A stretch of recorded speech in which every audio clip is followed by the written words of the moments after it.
اردو کے پہلے شاعر ابو الحسن یمین الدین خسرو، جنہیں حضرت امیر خسرو کے نام سے یاد کیا جاتا ہے، تاریخ پیدائش 1253 عیسوی، دہلی، بھارت۔ تاریخ وفات 1325 عیسوی، دہلی، بھارت۔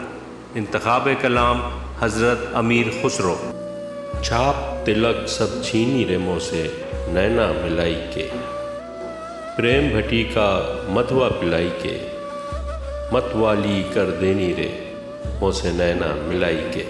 خسرو دریا پریم کا الٹی واکی دھار، جو اترا سو ڈوب گیا، جو ڈوبا سو پار۔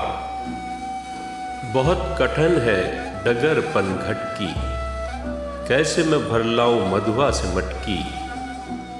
اپنے پرائے بیری سارے، کیسے پہنچوں دیس تہارے۔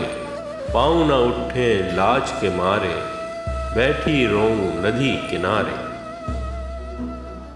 زبان من ترکی و من ترکی نمی دانم، چه خوش بودے اگر بودے زبانش در دہان من۔ حال مسکین مکن غافل دورائے نینا بنائے بتیاں۔ کتاب ہجراں ندار میں جا نالی ہو کاہے لگائے چھتیاں۔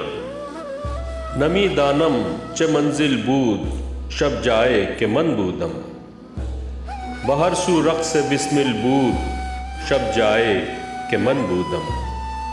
پری پیکر نگارے سر و قد لالا رخسارے، سراپا آفت دل بود شب جائے کہ من بودم۔ خدا خود میر مجلس بود اندر لا مکاں خسرو، محمد شمع محفل بود شب جائے کہ من بودم۔ اماں میرے بابا کو بھیجو ری کہ ساون آیا، کاہے کو بیاہے بدیس، ارے لکھیا باب المورے۔